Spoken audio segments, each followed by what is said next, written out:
Hello and welcome back to the channel. The end of the year is near and here we are again with another Black Series top 10 list. In case you are new here and you don't know, I started this channel almost 4 years ago and most of my videos are dedicated to the Black Series and other 6-inch Star Wars figures. That is why, as a Black Series collector, I'm making this top 10 video. In my opinion, the line had another great year. Hasbro didn't go as crazy at the end of the year like they did in 2023, and I find that to be a good thing. They still released a bunch of stuff, and so I had the pleasure to pick my top 10 figures of the year. Now, keep in mind, this is just my opinion, my list, and you don't have to agree with me. At the end of the day, I consider all of these to be great figures, so I'm doing this video simply for fun. Let's get started. First, a few honorable mentions that didn't make it into my top 10 list. Here I have the Phase 1 Clone Trooper that is on the same updated body that we got last year when it was Phase 2 clone. So this now being Phase 1 makes it a great army builder that was long awaited in the line. My second honorable mention is the new Princess Leia from A New Hope. Now technically, you could argue that she is a 2025 release, but here in Europe they just released her and so I got her before the end of the year. I still need to make a review, but it's a great figure, a much needed update to the previous versions, and this time she has a plastic robe instead of soft goods, and even though usually I prefer soft goods, this time I have to admit that this looks better. So they updated the head and the body, and the figure is now a great step up from what we previously had. Okay, so now let's get to my top 10 Black Series list of 2024. At number 10 I have Battle Droid with STAP. Don't get me wrong, it's a great set, but I have it this low on my list because it's a B1 droid that we got so many times before, and for so many years it was the only separatist droid that we had. STAP is obviously the main star of this set, and it is the reason why this release is on my list. Its price on Hasbro Pulse is $10 more here in Europe than it is in the US, so that means that we are paying $30 for a STAP, and I'm not sure that it's worth it. Again, just my opinion. But the main reason why I skipped on this one is actually not the price, but the fact that I already have the Bandai model kit version that, to me, looks much better than this one. So again, it's just my opinion and my preference. It's still a great set and I'm happy for all of you who wanted it. At number 9, it's Moman Neidan, a larger figure sold to us as a deluxe release with a deluxe price. If we would talk only about the attention to details, texture and paint wash, this figure would probably be much higher on the list. The sculpt is beautiful, especially for the head. The figure has unique aesthetics and stands out on the shelf. But although it's an original trilogy character and a Cantina alien, the fact is that it's a background character that was seen on screen for only a couple of seconds. For someone like me who's an original trilogy fan, it's great that this guy was made, but it's crazy that we got him in the line before a main character like prequel Yoda, for example. So while the figure by itself is good, it's not one of those more desirable characters.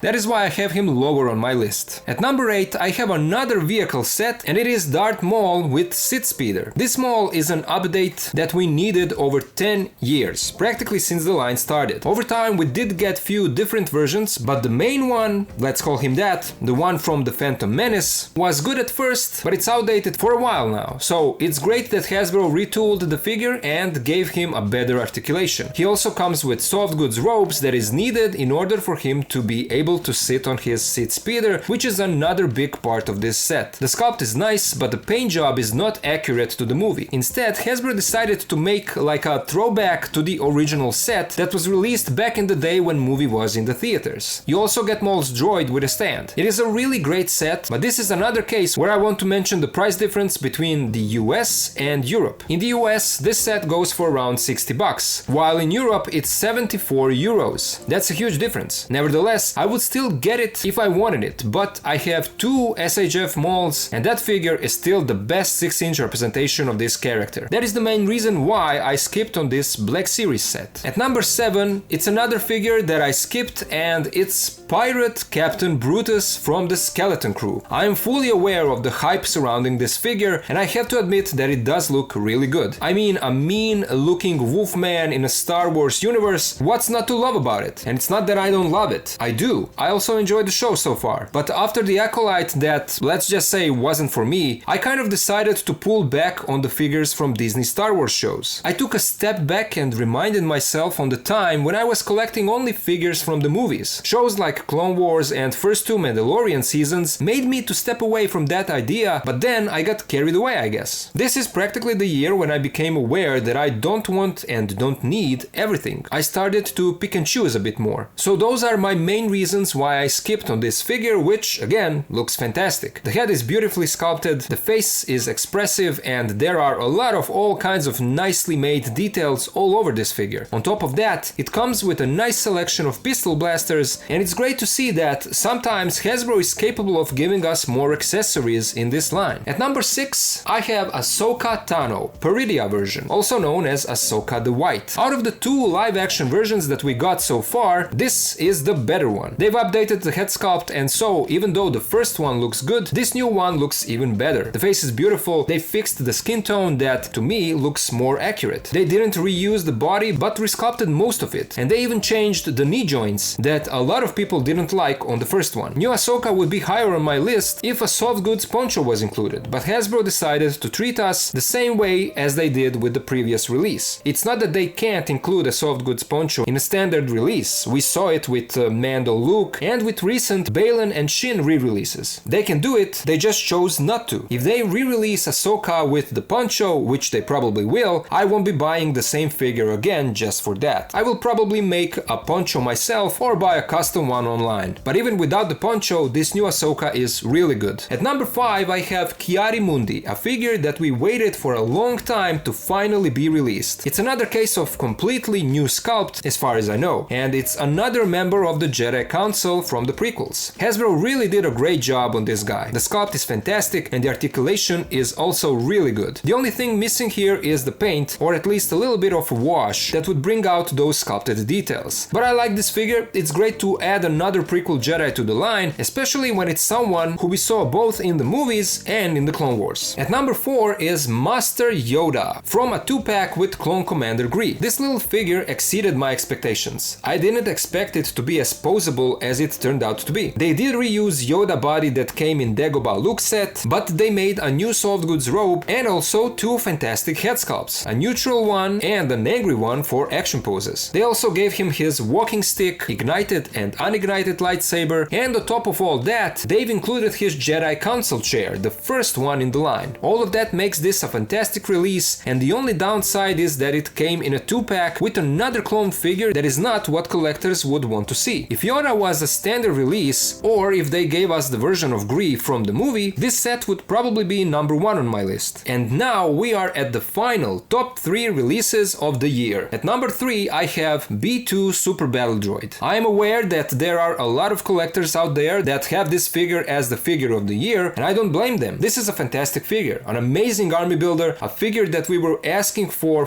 a long time, and Hasbro did not disappoint. The sculpt, the finish on the plastic, articulation, included blast effect accessory, and removable head and chest feature, all of that makes this a great release. And honestly, I was going back and forth with my top 3 spots on this list. That is why I understand why people see this figure as being number 1 of the year. But once again, this is my list, and I think that the next 2 figures deserve to be slightly above Super Battle Droid. At number 2 on my list, I have Darth Sidious. For years I've been saying that it's insane that we are getting all kinds of background, low screen time characters of less importance in this line. I mean, we have a Black Series figure of Wavian Death Gang member. Do you even remember who that is? It's one of these guys from The Force Awakens. LOST has a figure as well. We've got so many figures from The Mandalorian in the last couple of years, while all this time we didn't have a figure of the main villain in his prequel form. It's like having 10 years of Batman figure line without getting the Joker. And yeah, I know that we had the Emperor from original trilogy, but that's when he's an old man and he doesn't do much on the screen. In Revenge of the Sith, and especially in the Clone Wars, he has much more action scenes. And only now, more than 10 years later since the line started, we finally got him. And even with everything that I just said, I have to give Hasbro credit here because they did an amazing job on this figure. It's usually hard to make soft goods robes for such small scale and make it so that it looks good, but in this case, I think that they nailed it. Everything is so well done that, as someone who prefers soft goods over plastic, I don't even mind the plastic hood. The combination works perfectly, and this figure looks amazing. They did reuse Luke's body here, but that also works because the articulation of that body is nice. Usually with lightsaber using characters,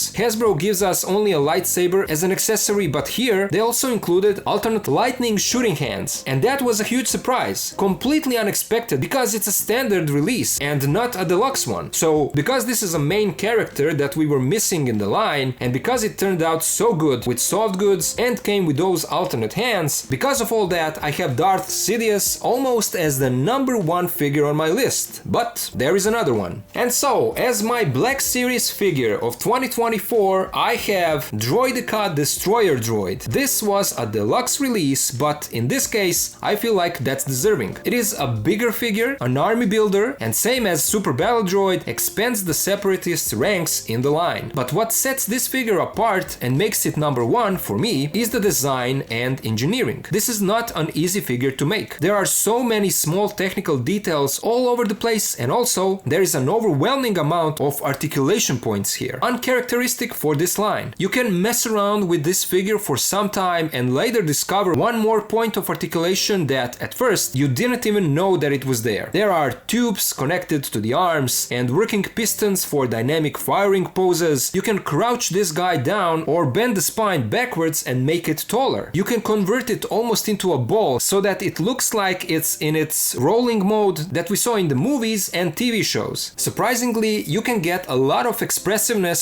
from a figure of a droid that doesn't even look anthropomorphic like other Separatist droids. That is why I have this guy as my #1 Black Series figure of 2024. It adds to the droid ranks, same as B2, but the design and engineering are far more complicated, and Hasbro did a fantastic job translating what we saw on screen into this 6-inch action figure. So there you guys go. That was my top 10 list of Star Wars The Black Series figures in 2024. I hope that I didn't make you mad at me. Again, this is just my opinion, and the gap between the first 3 places is not even that big. Either one of these figures could have been at that #1 spot because they are all really good. So kudos to Hasbro for doing such a fantastic work on these releases. But now I would love to hear you guys. What do you think about my list? Do you agree with me or not? Which one is your Black Series figure of the year? Which one is the worst? I would love to hear all of that, so let me know down in the comments. As always, a special thank you goes out to my Patreon supporters for helping me to keep